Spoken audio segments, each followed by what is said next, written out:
Pues nada, sean bienvenidísimos a un nuevo episodio, ¿está bien? Sí, de Inconformes Podcast.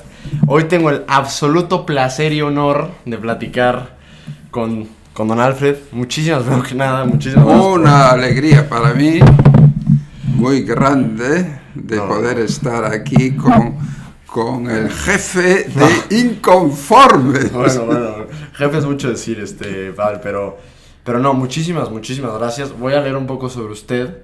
A lo mejor me falta, pero bueno, dice Alfred Sonnenfeld, doctor en Medicina y Teología, miembro de la Comisión Ética de la Clínica Universitaria Charité de Berlín y profesor de la Facultad de Medicina en la Universidad de Humboldt en Berlín. En Alemania ha intervenido con frecuencia en debates en radio y televisión y ha impartido numerosas conferencias. Ejerce de profesor de Antropología y Ética y en la Universidad Internacional de La Rioja y profesor de posgrado en la Universidad Complutense de Madrid. Tienes diferentes libros. ¿Cuántos libros tienes? ¿Como 6? Pues 9. 9. Sí. Yo he tenido la oportunidad de leer uno, El arte de la felicidad, que hace un mes me regaló usted. Y no sé, lo empecé a leer y sabía que me iba a gustar, pero no pensé que me fuera a gustar tanto. Le he dado varias vueltas y como le acabo de enseñar está todo rayado, o sea, lo tengo... No, al final así me gustan hacer los libros. Me gustaría, antes de empezar rápidamente, platicarle cómo fue que yo di con usted. Porque yo fui por usted al aeropuerto, pero usted no sabe cómo estuvo. A mí, un buen amigo, Peter Brown, me dice, oye, ¿podrás recoger? Y hombre, claro, estaba libre. Y me acuerdo que no me contestaba los mensajes y no le llegaban. Y le digo a Peter, oye, ¿me podrías mandar foto de don Alfred? Y me dice, búscalo en internet. Y yo... ¿Desde cuándo voy a buscar en internet a alguien? Y ya lo busco y veo todo, digo, wow. Le dije, bueno, y la plática que tuvimos de regreso, bueno, al menos a mí, o sea, me llevé un montón de cosas. Y me gustaría empezar, don Alfred, con algo que usted me dijo en ese momento, que está aquí, anotado en la portada del libro, y que, no sé, es una frase que que estoy apropiándome. Y aquí usted creo que lo menciona mucho, dice, la gran tarea del ser humano consiste no solo en vivir, sino en vivir bien. ¿Me podría ahondar un poco sobre eso? Bueno, esto es central, ¿no? Y esta frase es de Platón en su libro Critón, ¿no? Y entonces allí pues va hablando pues de una vida que vale realmente la pena ser vivida si se vive bien. ¿Y qué significa vivir bien? Bueno, pues esto lo voy a contestar, ¿no? Pues sobre todo desde el punto de vista del cerebro, de la neurobiología, a lo que me dedico mucho, y es, en primer lugar, pues tener buenos vínculos, ¿no? En la vida, pues tener buenos vínculos, buenas relaciones con mucha gente, ¿no? Porque el ser humano es social por naturaleza, ¿no? Es decir, que no dependemos mucho de los demás. Esto es un capítulo para sí, ¿verdad? Pero el cerebro es social, ¿no? Es decir, esto es muy importante. Bien, entonces, una persona que cuida mucho sus vínculos, sus relaciones interpersonales, pues eso le va muy bien.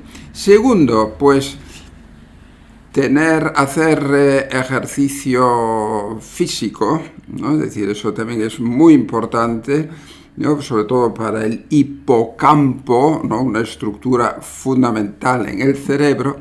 Tercero, tener interés por las cosas, ¿no? Interés por las cosas, eso es muy, muy importante también. O sea, no ser una persona que está en la pasividad, ¿no? Que se deja llevar, arrastrar por la vida. No, que toma las riendas de la vida en su mano. Esto, por ejemplo, es muy importante, ¿no? El darle un sentido profundo a la vida, ¿no? A nuestra vida, ¿no? Es decir, pues, ¿qué es lo que me apasiona?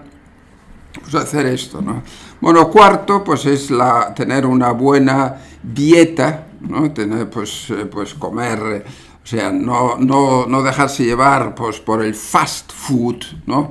¿no? O sea, la comida rápida y tal, pues eso se puede hacer de vez en cuando, pero no. Bueno, en quinto lugar, pues está el manejar bien el estrés, situaciones de estrés, ¿verdad? Esto también es muy importante. Y en sexto lugar, el sueño. Bueno, esto es muy importante, esto que acabo de decir, estas 6 condiciones, premisas, son muy importantes desde el punto de vista de la neurobiología.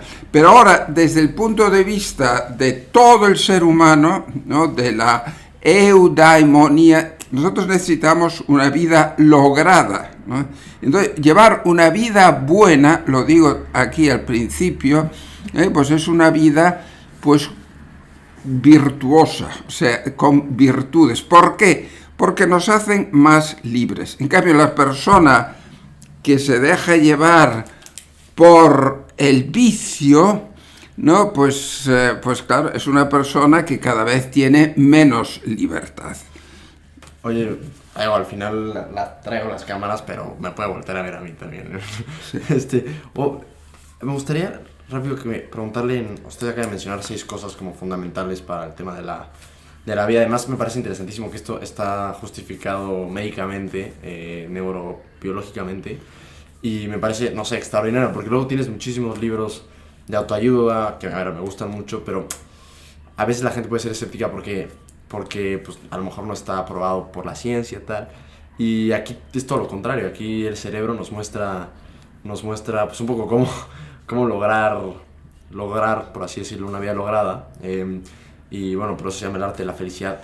Uno de estos puntos que menciona es el de el entusiasmo, o más bien el interés por las cosas. Me gustaría que me platique sobre eso. ¿Por qué el interés juega un papel tan fundamental, el entusiasmo? Y uno cómo lo puede, meter en su vida más, porque creo que, al menos los jóvenes, muchas veces pues somos entusiasmados por algunas cosas, pero por muchas otras no, y hacemos las cosas en la universidad, en el trabajo, como decir, bueno, es lo que hay.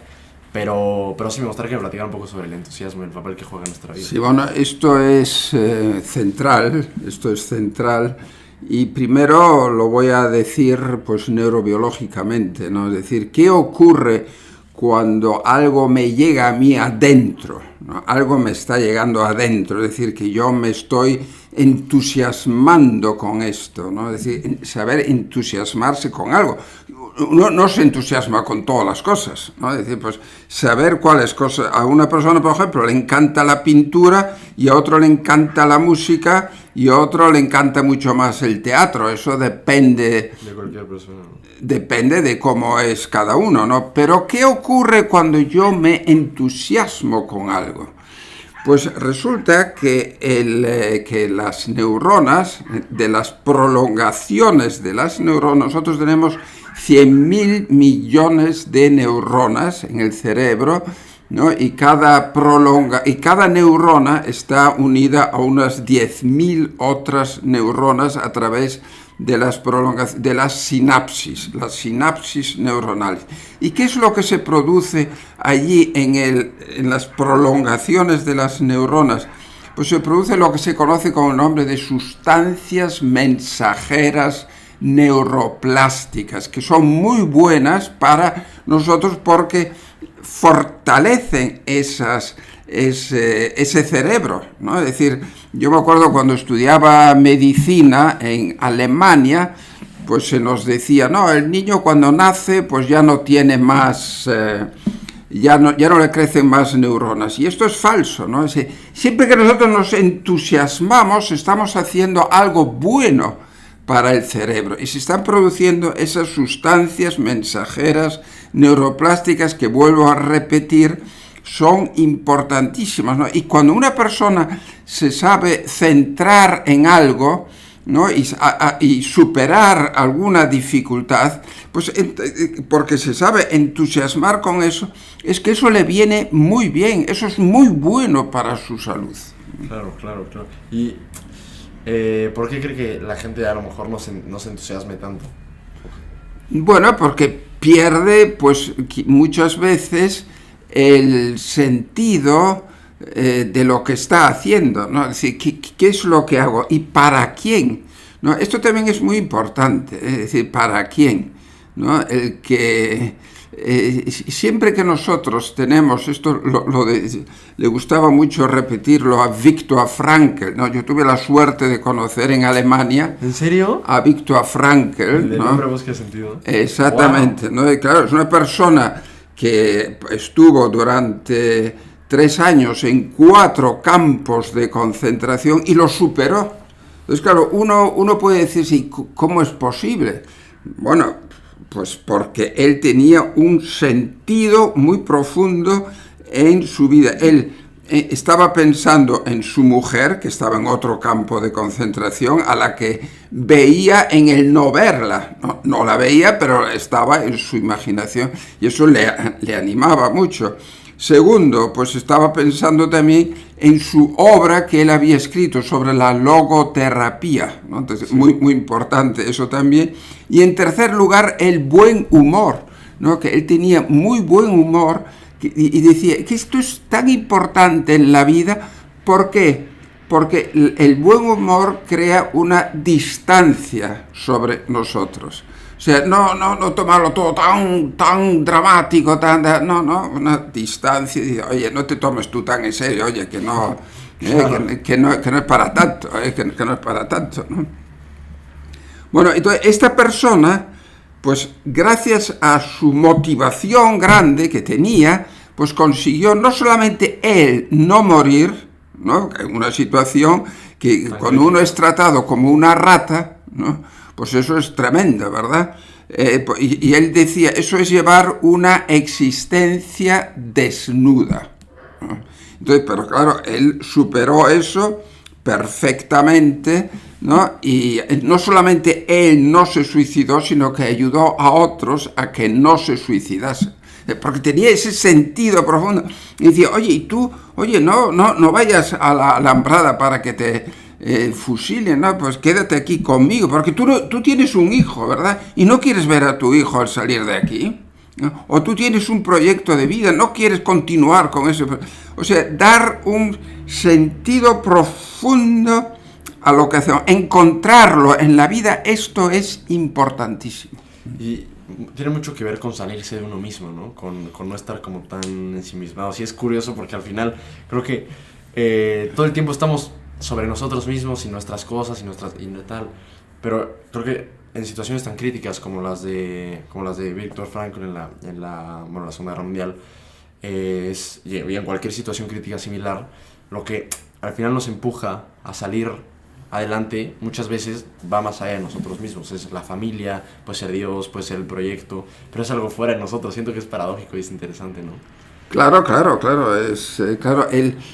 pero esto está demostrado, ¿no? Es decir, que siempre que nosotros salimos de nosotros mismos, siempre que nosotros, y yo incluso utilizo la palabra servir, ¿no? Cuando servimos a los demás, ¿no? Tratamos de hacer algo bueno por ellos, es que nos va bien a nosotros, ¿no? Yo me acuerdo de la digamos, discípula más conocida de Viktor Frankl, ¿no? Que se llama Elisabeth Lucas, ¿no? Y ella, una vez en una conferencia en el sur de Alemania, en München, contó esta anécdota, ¿no? Como en los años 60 del siglo pasado, ¿no? El presidente de la República Federal Alemana era Lübke, y entonces su mujer, llamada Guillermina Lübke, iba a visitar pues diferentes instituciones, y visitó una vez una residencia de gente mayor, y entonces ahí iba saludando a una persona, a la otra, y de repente pues se levanta un señor y dice, oiga ¿usted a qué viene aquí? Yo he sido abandonado por mi familia, tengo dolores no solamente durante el día, sino también durante la noche, o sea, totalmente perdido, ¿y usted a qué viene aquí? Y ella se quedó parada y le dijo, oiga, mire, comprendo su situación, ¿no? Pero permítame decirle algo. darle un consejo. Encuentre usted en esta casa a alguien que le vaya peor que usted y ayúdele usted. Ayúdele usted. O sea, claro, el otro se queda así, ¿no? Pero es que es eso. Esto es el centro de la logoterapia. Es decir, el salir de mí mismo. Otro ejemplo, Karl Menninger. Karl Menninger fue un gran psiquiatra que murió a los 100 años, pero cuando ya él tenía 90, 92, se le acercó una persona que sufría bastante bajo depresión y le pidió pues un consejo. Oiga, deme un consejo para salir yo de la depresión. Y le dijo, pues mire, salga usted de su casa, atraviese usted las vías del ferrocarril, como quien dice, váyase usted muy lejos, encuentre usted a alguien que le vaya mal, ayúdele usted y luego vuelva y seguimos con la terapia. Pues, claro, es el salir de uno mismo. Y eso me encanta y creo que lo debemos recordar mucho porque es un poco contrapuesto por lo que a lo mejor la cultura el día de hoy es un poquito más individualista, un poco más... Yo estoy viviendo unos meses en la ciudad de Londres y es algo impresionante, es una metrópolis. Yo vivo en la Ciudad de México que también, y bueno, aquí en Madrid pues igual. Pero muchas veces ves a la gente muy ensimismada, ¿sabes? Como que muy completamente en yo, solo, y yo soy el primero, ¿eh? O sea, pero esto creo que vale la pena recordárnoslo constantemente porque si no... No sé, o sea, si no podemos caer en estar pensando todo el tiempo en nosotros mismos.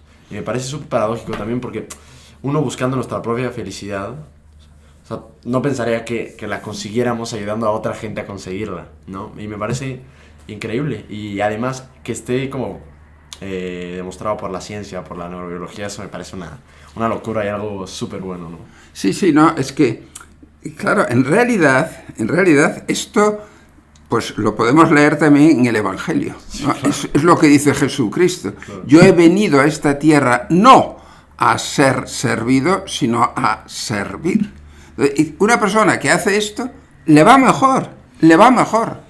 Claro, ¿no? Claro. Yo puedo contar aquí un ejemplo de mi prima. Yo, claro, estoy un poco orgulloso de mi prima que vive en el norte de Alemania, ya más arriba de Kiel, que es la capital del Land más arriba de Alemania, se llama Schleswig-Holstein.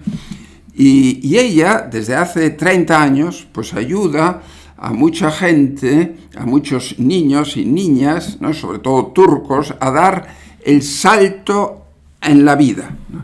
Y me presentó hace unos 20 años a una familia de libaneses que estaban viviendo en un garaje, ¿no? En Kiel.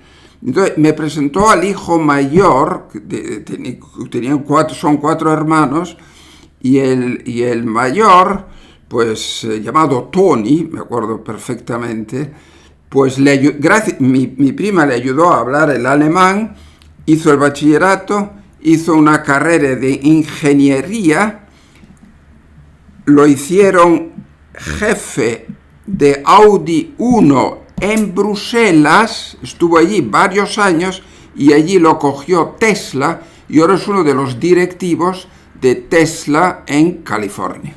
¿Es en serio? Gracias a mi prima. Claro. Y esto es, claro, y ella no lo hace ahora pues para recibir aquí una condecoración y tal, no, nada, ella pues ahí humildemente y tal, pero porque le va muy bien a ella, ¿no? Claro, es un gran ejemplo, mira nada más, qué buena historia, caray. Habrá que invitarlo al podcast. Sí.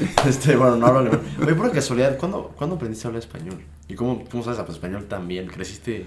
Bueno, es que me desarrollé unos años en España, ¿no? Okay. Entonces, eso contribuyó bastante. No, pero, pues, o sea, justo ahorita lo Bueno, y ahora estoy ya aquí muchos años y tengo que dar muchas conferencias, entonces, y escribir libros. No, pero para no sé, o sea, su idioma natal es el alemán y bueno, que hable también, se exprese también el español, sí. Me parece algo, no sé, que vale la pena recalcar. Creo que eso no lo mencioné antes, pero la gente a lo mejor pensaba que usted era español sí. Y pues es alemán. Me gustaría que me platicara, aquí tengo algunas notitas, porque me encantó esto en el libro que hice sobre los social genomics. Nuestro modo de vivir y modo de pensar influyen en nuestro cuerpo. ¿Cómo funciona eso? Claro, claro. Y esto es lo que nos diferencia tanto de todos los aparatos estos de la inteligencia artificial. Okay. Es decir, vamos a ver, lo voy a hacer también con un ejemplo, con dos, ¿no? Es decir, lo voy a decir con otro ejemplo. Un amigo mío, su mujer, la mujer de un amigo mío, trabajó mucho tiempo de médico, unos 15 años, en una empresa. Hasta que, de repente, viene un nuevo jefe, que es, en España se dice, un trepa, ¿no? De estos que solamente piensan en sí, que solamente están pendientes de su ego, okay, ¿no? Okay. De su ego, o sí, sea, sí, totalmente narcisista, un narcisista, ¿no? Y entonces, esta mujer, solamente con la presencia de esta persona, no es que esta persona ahora le vaya a pegar, no. El modo de actuar de esa persona, empiezan a salirle sarpullidos aquí, ¿no? En su cuerpo, empiezan a tener alergias de todo tipo, tiene que tomar antihistamínicos, empieza a tener fibrilaciones de todo tipo en el corazón, ¿no? Arritmias, ¿no? Entonces tiene que tomar, solamente con la presencia de una persona, de repente, 7 pastillas al día. 7 pastillas al día. Entonces, claro, ella no puede superar esta situación.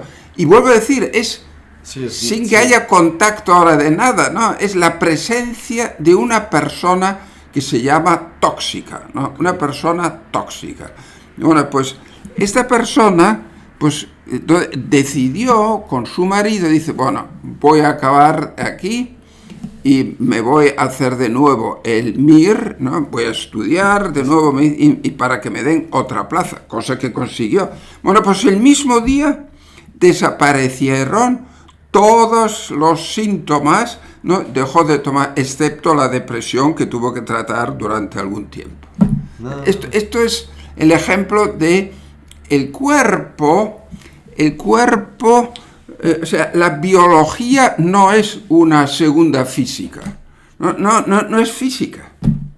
El cuerpo humano es totalmente diferente de un aparato, de un robot, Claro.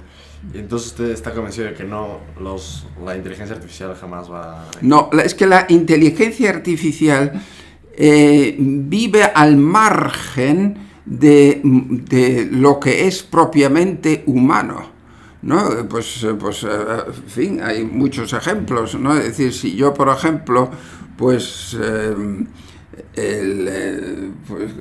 estoy hablando con alguien, ¿verdad? O sea, todo el tema de las neuronas espejo, ¿no? Las neuronas espejo, es decir, que hay resonancia, o sea, cuando yo estoy con una persona, pues eso influye en mí. Entonces, claro, si está de buen humor o si está de mal humor, eso influye en mí. Claro.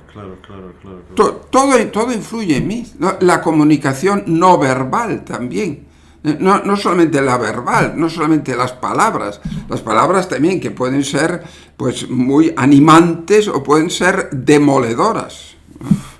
Porque creo que eso no nos fijamos mucho, al final uno actúa y no se da cuenta del Exactamente. Que puede tener la demás. No, y un médico, por ejemplo, pues puede construir, ayudar mucho, animar mucho a que se cure rápidamente y que cicatrice mejor una herida, depende también de las palabras que le dice el médico. En cambio, si el médico dice, no, aquí no hay nada que hacer, aquí ya está, es fatal. Eso tiene una influencia enorme. Hay una frase del Principito de Antoine Saint-Exupéry que me encanta, que dice, lo esencial es invisible a los ojos. Y bueno, creo que aquí se conecta también un poco con la fe y tal, pero creo que muchas veces subestimamos muchísimo como no sé, lo que traemos adentro. Y me parece interesantísimo cómo se conecta, yo creo, el alma con el cuerpo, con la cabeza, las emociones. Son muchas cosas entendemos, pero creo que otras no. pero me parece una locura, la verdad. Sí, no, pues esto que dice el Principito, claro, es una gran verdad, ¿no? Es decir, que lo esencial, pues no lo vemos, ¿no? Pero también hay otra frase de Blaise Pascal, ¿no? Que dice que, a ver cómo dice, le cœur, o sea, el corazón tiene argumentos que superan a las palabras, ¿no? que superan a las palabras, ¿no? que las palabras no conocen, o sea, Sí. Es que es más, o sea, y por eso esto también claro, conduce a algo muy importante, ¿no? Es decir, que para ser feliz, ¿no? Pues para volver a la pregunta inicial, ¿no? Para ser una persona que viva bien, ¿no? Que viva bien, para eso hay que tener en cuenta a la persona en su totalidad, ¿no? Es decir, en su totalidad. Esto es fundamental, ¿no? Porque estamos viviendo en tiempos en los que solamente se considera a la persona parcialmente. Un ejemplo. Si yo digo, por ejemplo, yo pregunto, a ver, ¿qué es? ¿Usted qué entiende por muerte? Por la muerte, me dice un médico, es electroencefalograma plano, se acabó lo que se daba, no hay más, es eso. Es que la realidad es mucho más. Claro. Esto es lo que quiero decir. No, o la sexualidad, uno dice entre hombre y mujer, ¿verdad? Pues uno dice, bueno, pues es la unión fisiológica entre hombre y mujer. Bueno, es mucho más. O una sonrisa. Una sonrisa es mucho más que el movimiento de ciertos músculos faciales. Cosa que es cierto, ¿verdad? Claro. Es cierto, claro, se está muy bien. Tenemos 45 músculos aquí, ¿no? En la cara. Pues, efectivamente, pues se están moviendo esos músculos, ¿no? Pero claro, no me reduzca usted. Yo no soy solamente esos músculos faciales. Y por eso la expresión tan bonita, ¿no? La sonrisa es el espejo del alma. Yo veo el alma en esa persona. O sea, veo mucho más. Claro. O sea, nosotros somos mucho más que nuestro genoma. Somos mucho más que la anatomía, que nuestra anatomía. Somos mucho más. Me parece interesantísimo que usted sea médico, neurobiólogo y tenga esto tan claro, porque creo que justo el perfil, entre comillas, de un médico neurobiólogo... ¿Es neurobiólogo? Neurobiólogo. Ok, neurobiólogo. Bueno, al menos lo que uno pensaría es, no, pues una persona mucho más pragmática, mucho más... que se centra solo en lo físico, en lo que podemos ver. Y no sé, por eso me parece usted una persona tan interesante. Y por eso el libro, no sé, me encanta, porque al final es clarísimo en todo el tema neurobiológico, pero esta parte que al final es... Pues sí, lo que dice Pascal me encanta, que el corazón tiene argumentos que la... ¿Cómo era el corazón? Le cœur a des arguments que Hasta francés, ¿sabe usted? Que la cabeza no conoce, ¿no? O sea, que la raison ne connaît pas. Que la razón no conoce. Exactamente. Y me parece súper interesante, y creo que no es normal. O sea, me parece que ya... Pues, a lo mejor ustedes sabrán mucho mejor que yo, sus compañeros de profesión, pero no sé qué tan común sea que la gente tenga claro el tema que es fundamental, el tema físico, pero que hay cosas también mucho más importantes. Claro, no, es que es eso, es que, claro, es que, vamos a ver, pues Dios me ha regalado pues el ser muy transversal. A ver, platícame de eso, ¿qué significa eso? Muy transversal quiere decir que pues a mí me habla alguien de medicina, de neurobiología, pues yo encantado. Me habla alguien de psicología, encantado. Me hablan de filosofía, encantado. De sociología, encantado de la vida. De historia, de geografía, pues son todas, digamos, conocimientos que voy cogiendo, ¿no? Y que los uno, ¿no? en mis conferencias. Y eso está increíble, la verdad. Sí, pues, claro. No, o sea, que no me quedo solamente con la medicina o solamente con la neurobiología. No, eso tiene una aplicación enorme también para la educación de los de los niños, de las niñas, importantísimo, ¿no? Eso tiene aplicación para, y sobre todo pues para la felicidad, ¿no? de la gente, ¿no? Pues para que la gente sea de verdad feliz, ¿no? Lo cual no quiere decir que sea exitosa, ¿no? Por eso aquí es importante también recordar esa palabra tan importante de Aristóteles, ¿no? Que hemos de llevar una vida eudaimónica, ¿no? La eudaimonía quiere decir llevar una vida lograda. O sea, ¿y qué es eso? ¿Qué significa? Y este es mi tema, ¿no? Por favor, pues adelante. ¿Qué significa? No, bueno, que claro, eso depende también de cada uno, de cómo es cada uno. Okay. Entonces, he de tener en cuenta pues la totalidad del ser humano, porque cuántas veces me encuentro yo cuando hablo a empresarios, ¿no? Otro tema, ¿no? Es otro tema que me fascina, es el liderazgo ético, ¿no? El liderazgo ético, ¿no? ¿No? Pues les hablo y les digo, bueno, y ustedes pues pueden a lo mejor ganar mucho dinero, tener mucho éxito como buen empresario, ¿no?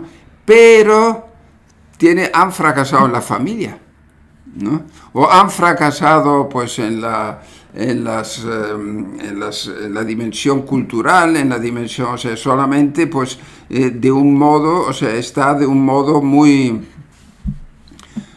reducido todo, ¿no? Entonces, claro, no, oye, que la vida, que la realidad es mucho más importante, es mucho más que ganar dinero. Es mucho más que ganar dinero.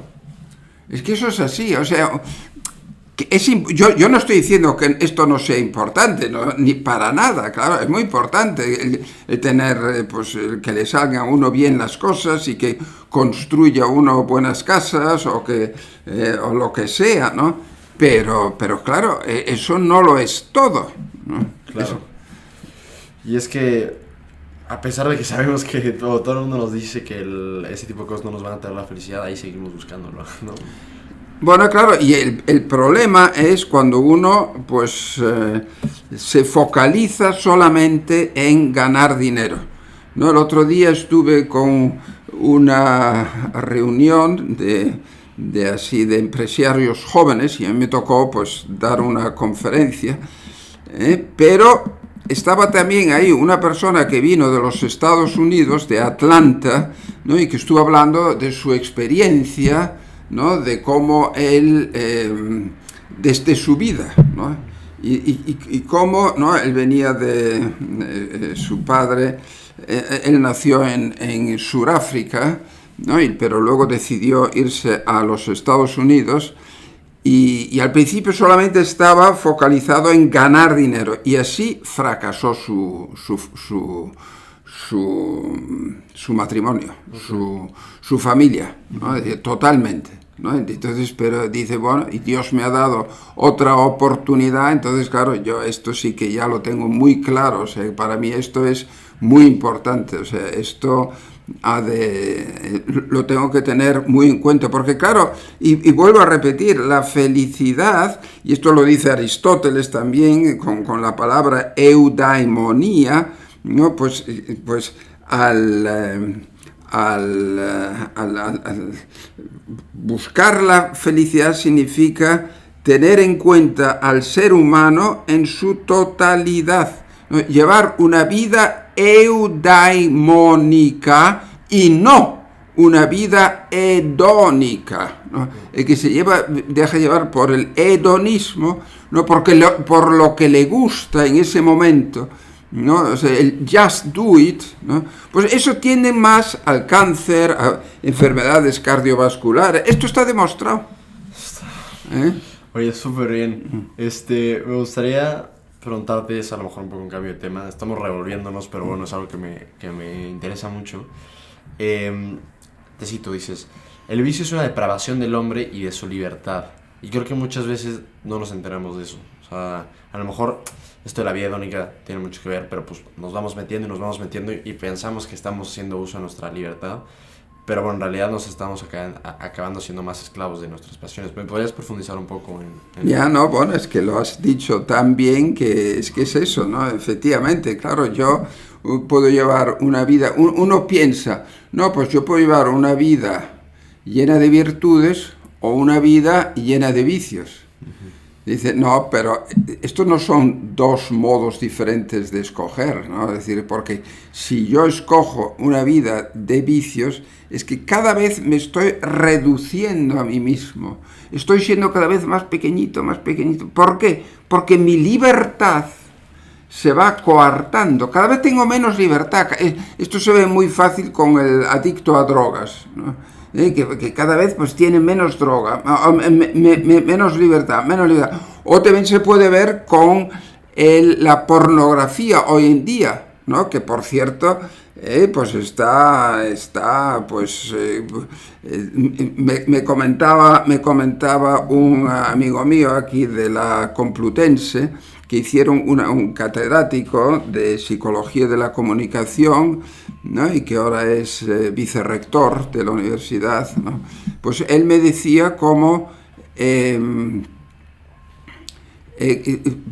trataron de hacer un experimento y para ello necesitaban a chicos entre 15 y 25 años que no consumían pornografía.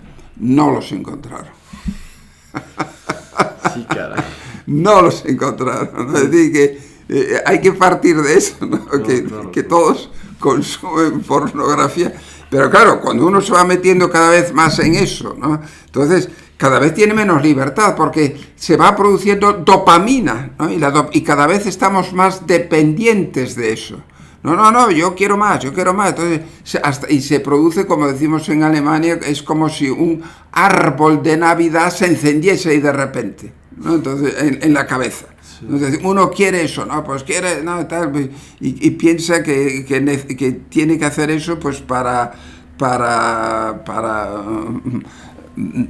satisfacer esos deseos que están, pues, descontrolados, ¿no? Entonces, claro, hay que darse cuenta de que si yo sé decir que no a eso por un gran bien a larga distancia, o sea, saber decir que no por un gran bien, esto es libertad, y esto es madurez, y esto es dominio de sí mismo. Esto es muy importante también, el tener dominio sobre sí mismo, ¿no? Es decir, el no estar dependiente de estas cosas. Entonces, claro, y saber que esto conduce a la verdadera felicidad. En cambio, otra persona que está dependiendo de eso, ¿no? Y que depende, pues ahora, pues de una sexualidad, pues mal vivida, ¿no? Pues que porque lo hace, pues con todo tipo de gente, ¿verdad? Pues lo siento mucho, pero claro, esa persona cada vez es menos feliz, cada vez se va metiendo más en el fango y se va metiendo, como diría Martin Heidegger, por caminos de perdición. Y muchas veces no nos damos cuenta de que estamos en ese camino hasta muy al final, ¿no? Sí, claro, nos damos cuenta, ¿no? Pues eso, poco a poco, ¿no? Y entonces, claro, vamos, un consejo, ¿verdad? Aquí, pues para la gente joven, ¿no? Es decir, es el no vivir en un activismo tremendo, ¿no? Es decir, como a mí me gusta utilizar la expresión de la rueda del hámster, no sé si es conocido el hámster. Sí. Pues está uno constantemente dándole vueltas y ¿para qué? ¿No? Es decir, ¿y para qué? ¿No? Es decir, pues y eso ocurre también pues en el mundo digital, ¿no? Es decir, tener información, claro, siempre que oímos al móvil que hace cling y tal, entonces se produce, una información, y eso siempre produce un pelín de dopamina.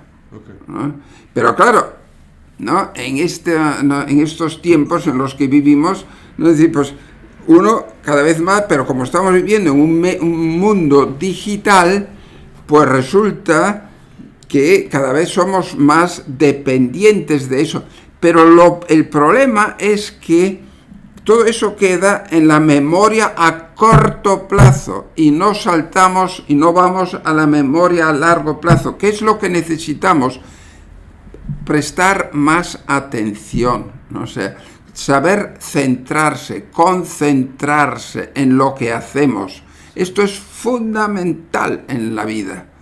Fundamental, ¿no? El centrarse, ¿no? Vivimos un poco siempre en la época, estamos en la era de la distracción, que es lo que quieren estas grandes cadenas, ¿no? Como son el Google, como son el Instagram, como es el Twitter, ¿verdad? Lo que quieren es cuantos más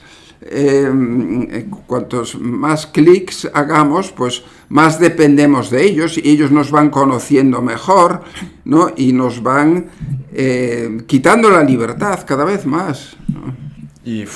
¿No? Entonces nos falta esa curiosidad, nos falta ese pensamiento crítico, ¿no? El pensamiento profundo, que es fundamental, y claro, eso va desapareciendo, pues nos vivimos superficialmente sin entrar en las profundidades del ser humano.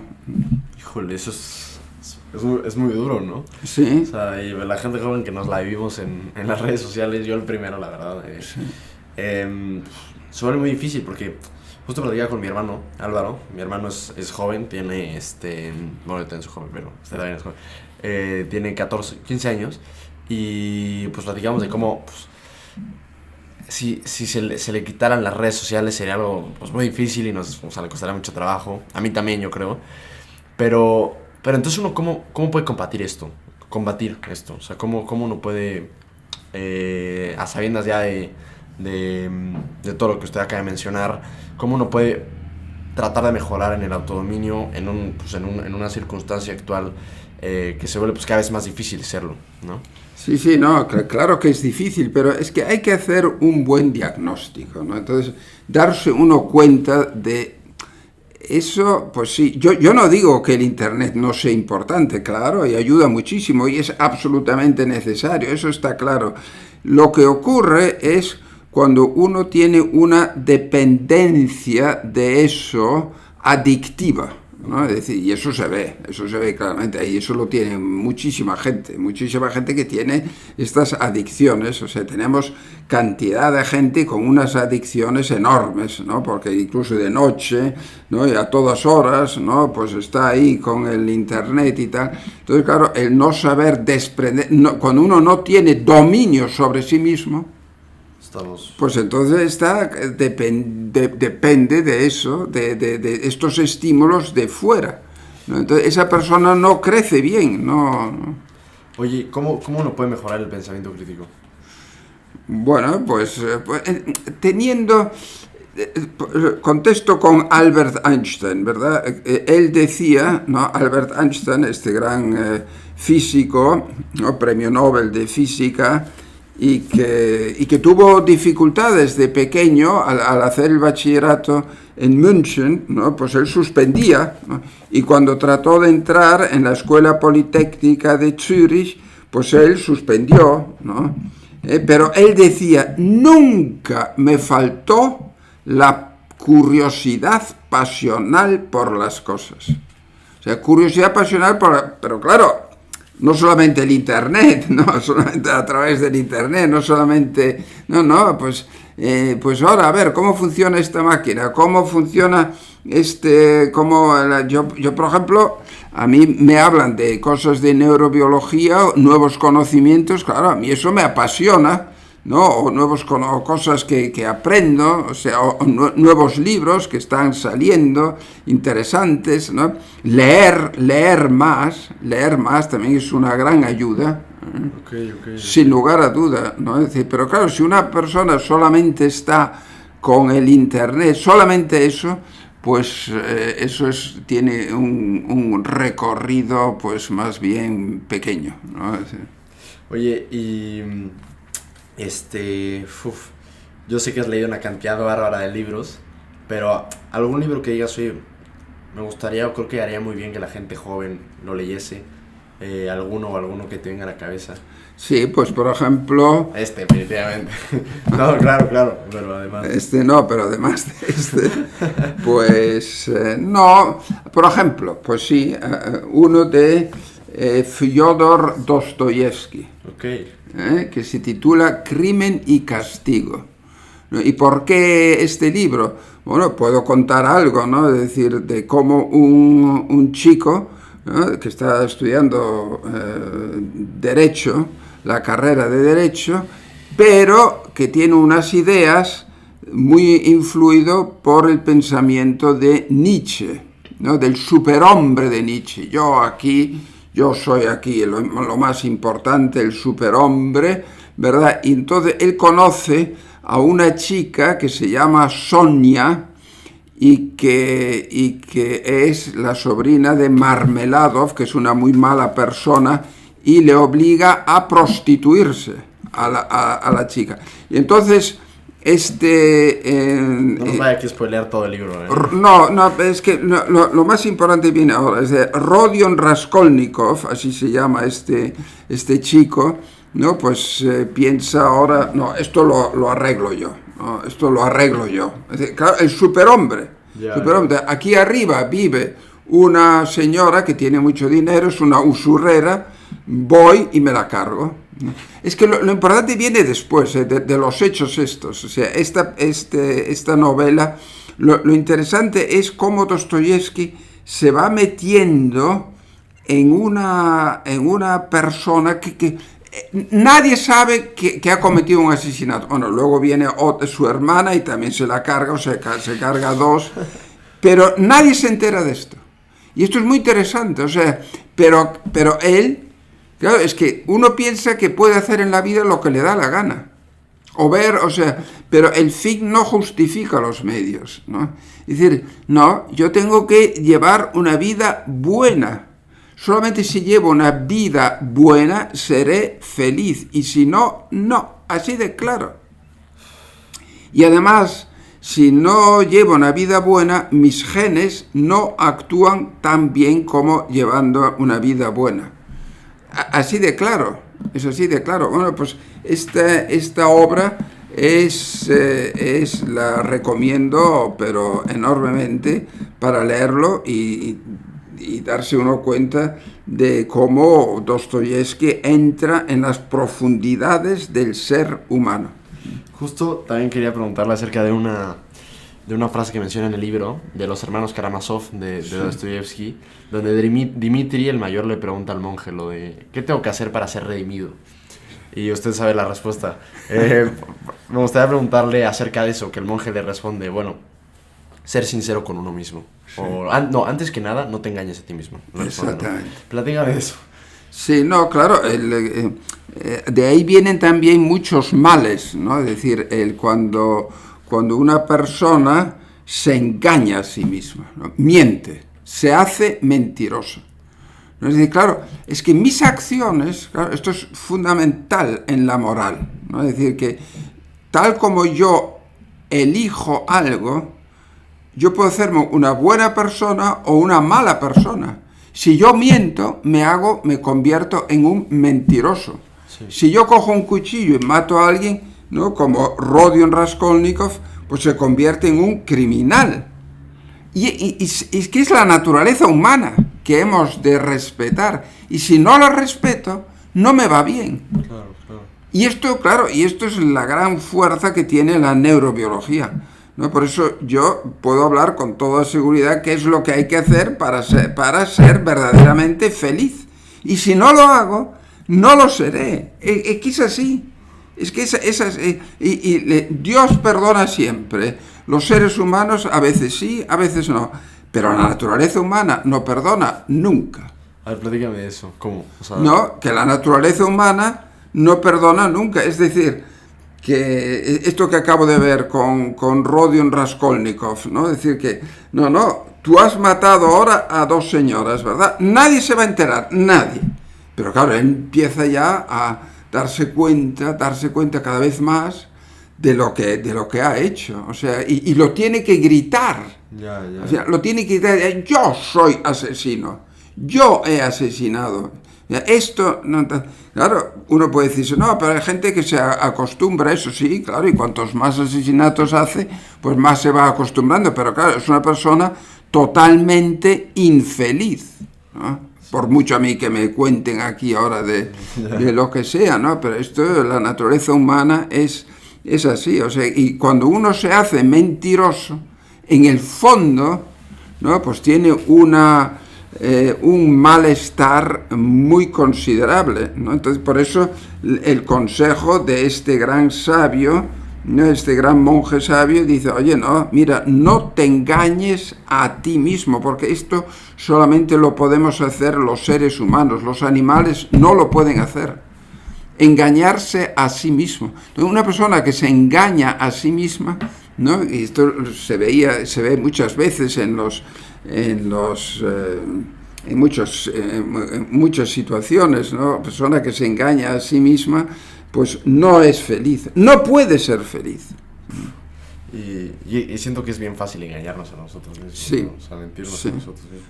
Y también creo que tiene que ver mucho con la responsabilidad. O sea, muchas veces no nos gusta asumir responsabilidades, primero respecto a nosotros mismos, a nuestra propia vida, y después ante la vida de los demás. Y eso genera muchas veces mentiras. El bueno, no pasa nada, el bueno, sí, o sea, el que es muy fácil ponernos excusas a nuestros propios actos y vivir la vida así súper, ¿no? Sin realmente examinarnos como debe ser, lo cual implicaría tomar responsabilidad. Y creo que nos cuesta mucho en general, y probablemente esto no es de hoy, sino de toda la vida, usted lo sabe mucho mejor que yo, pero nos cuesta mucho agarrar responsabilidad y ser personas responsables. Claro, no, y es, exactamente, claro, responsabilidad, que viene de la palabra responder, ¿y a quién respondo yo? ¿No? En realidad, y si no tengo a un Dios ante el cual yo viva, entonces también Dostoyevsky diría, ¿no? Si no hay Dios, entonces todo es posible, todo está permitido.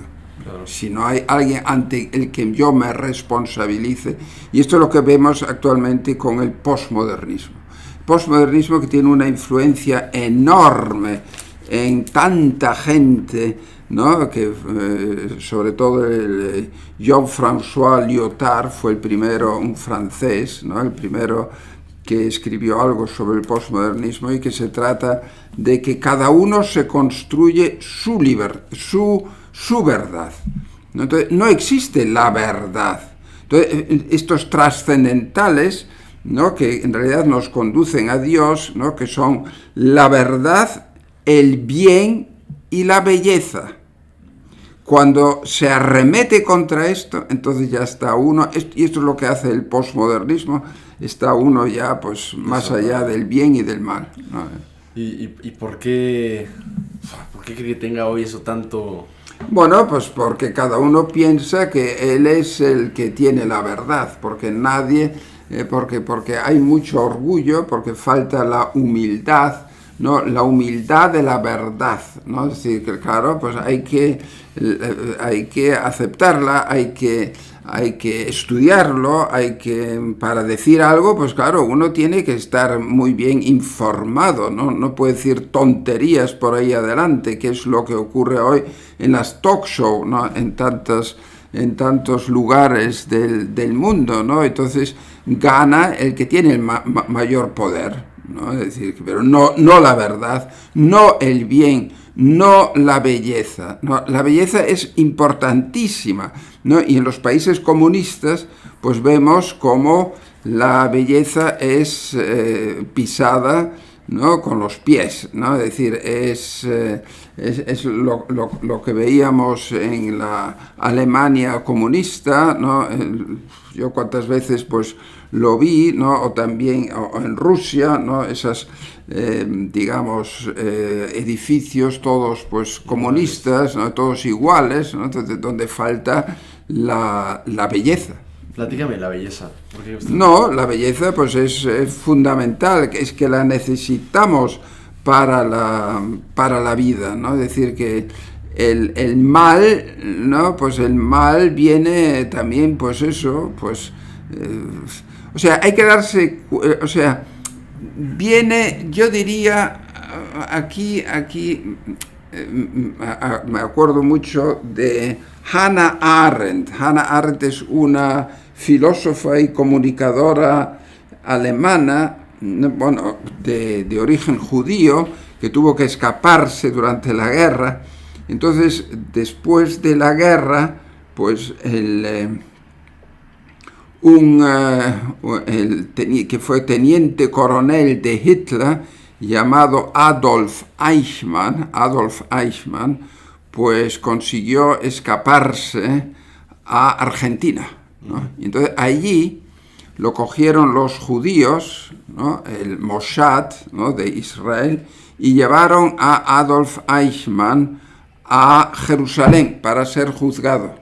Y entonces los judíos querían ver un monstruo, ¿no? Querían ver un monstruo como, o sea, responsable de las cosas que habían ocurrido.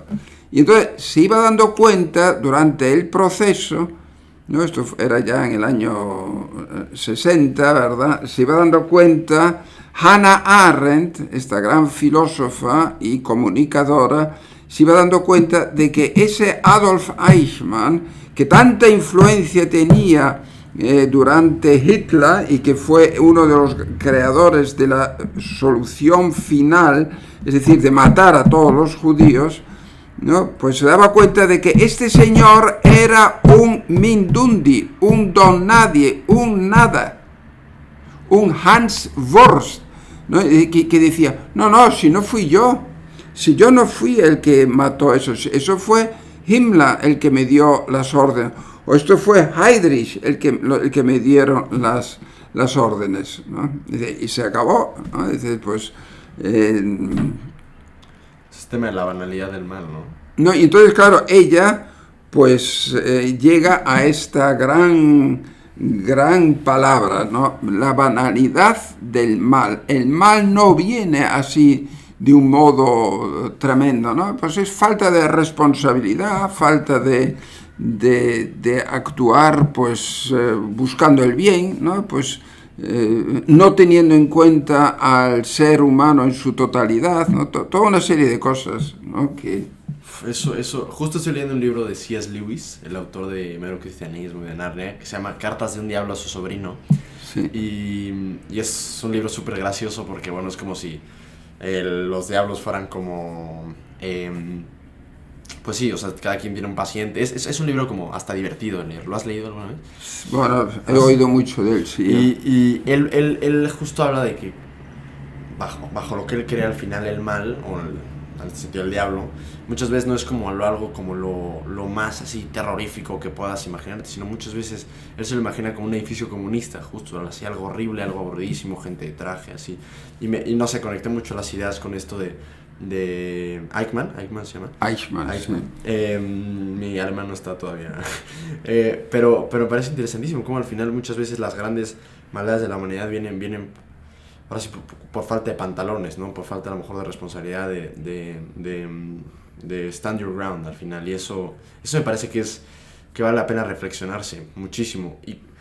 Y creo que por eso mismo, si no lo pensamos y lo hacemos nuestro, corremos el riesgo de repetir los mismos errores. Porque muchas veces pensamos que nunca vamos a ser capaces de hacer tales atrocidades. Y pues al final muchas veces simplemente o sea, te das cuenta con el tema de Eichmann, que pues él no cometió, o sea, obviamente cometió grandes atrocidades, pero simplemente era un tipo que obedecía, un tipo tibio, ¿no? Sí, exactamente. Qué cosa tan interesante, ¿no? ¿Cómo vamos aquí? Es 1:30. Sí. ¿Hasta qué hora tenemos? Bueno, dentro de unos minutitos más. Y Ok. Dame tantito más, como... Bien. Platícame ¿conoce usted a Benedicto XVI? ¿No? Bueno, lo conoció. Sí. ¿Cómo lo conoció? Bueno, Benedicto XVI, efectivamente, tuve la ocasión de conocerle en Roma, allí en el Campo Santo Teutónico, en el Vaticano, allí en Roma. Y vamos, siempre fue una persona que, o sea, que para mí fue una gran ayuda porque le daba a uno el buen alimento, ¿no? Que es lo que se necesita hoy para ser buen cristiano, ¿no? Es decir, pues, y entonces, pues, el no dejarse llevar por interpretaciones, ¿no? De hecho, él en su libro Introducción al Cristianismo, pues habla de un cuento. En Alemania, pues los cuentos así pues tienen una gran importancia porque muchas veces contienen mucha sabiduría. Y uno de ellos habla como una persona que ha recibido unos lingotes de oro, ¿no? Y entonces pues vuelve a su casa, ¿no? Que es una persona que ha trabajado durante 7 años, ¿no? Pues con una familia y tal, y luego le dan unos lingotes de oro, pues como propina por todos esos años que ha trabajado, pero por el camino, pues hace tonterías, es decir, que va cambiando ese lingote de oro primero por un caballo, ¿no? Para ir más rápido, el caballo lo cambia por una vaca, la vaca por un cerdo, el cerdo por un ganso, el ganso por una piedra de alfilar que luego le va a caer en el estanque, ¿verdad?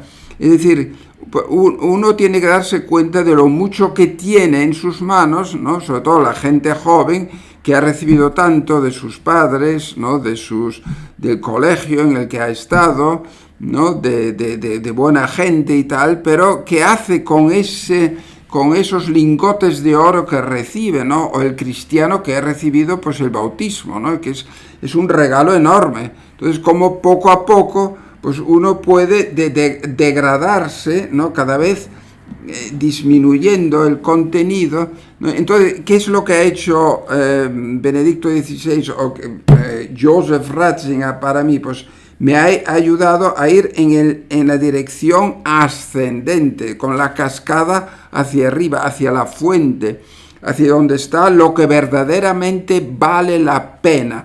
Yo esto también se lo digo mucho a mis alumnos en mis seminarios, ¿no? Les digo, si alguien no tiene a alguien por quien morir,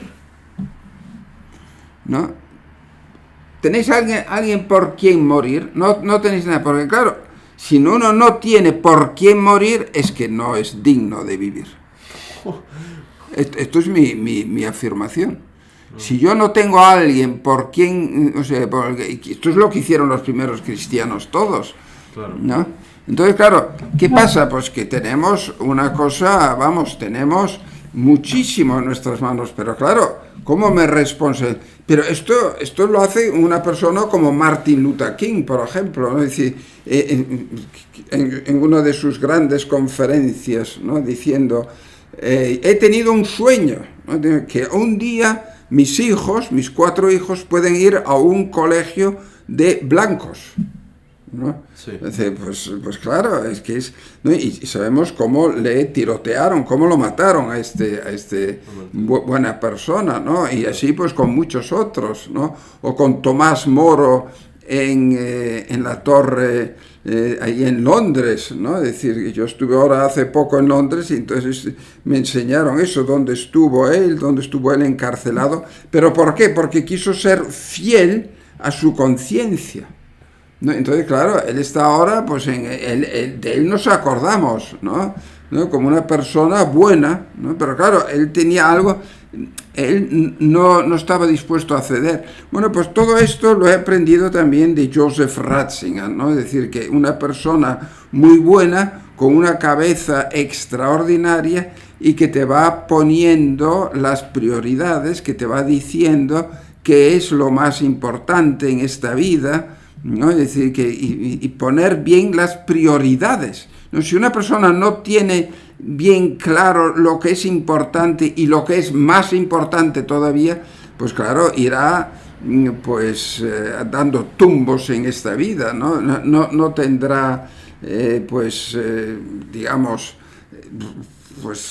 irá desorientada, ¿no? Que es lo que ocurre hoy en día, que la gente está desorientada, le falta valores, está como ir por el desierto, ¿no? Sin saber a dónde ir, ¿no? O por alta mar y sin saber por dónde ir, ¿no? Entonces, por eso es muy importante también, y de esto hablo en mi libro también, el preguntarnos a nosotros quién soy yo y a dónde quiero ir, ¿no? Y esto lo hacían los griegos de la Grecia clásica, ¿no? Y de un modo, es decir, con la frase gnotise auton, conócete a ti mismo, ¿no? Y claro, yo me acuerdo de un señor, un gran humorista del siglo pasado en Alemania, ¿no? Que se llamaba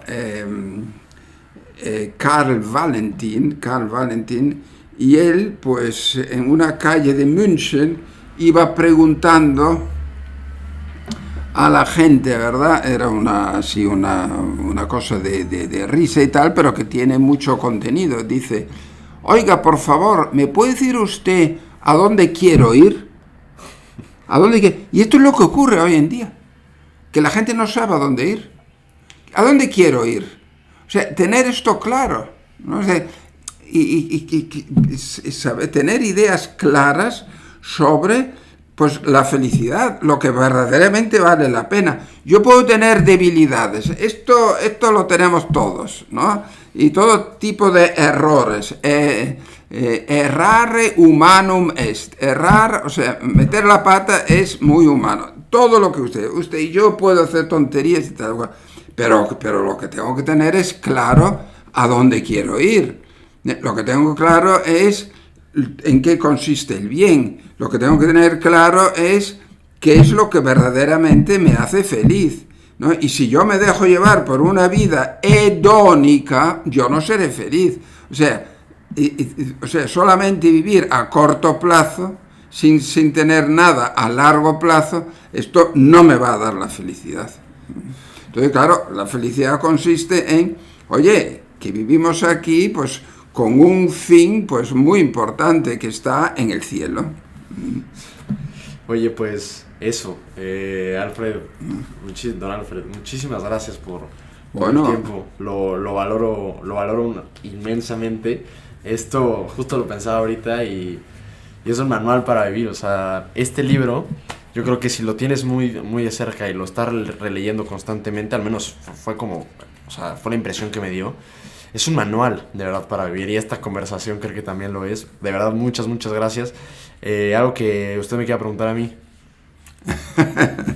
Pues que me alegro muchísimo de que, ¿no? Y sobre todo de que esto se difunda entre la gente joven, ¿no? Es decir, no solamente para comprar el libro.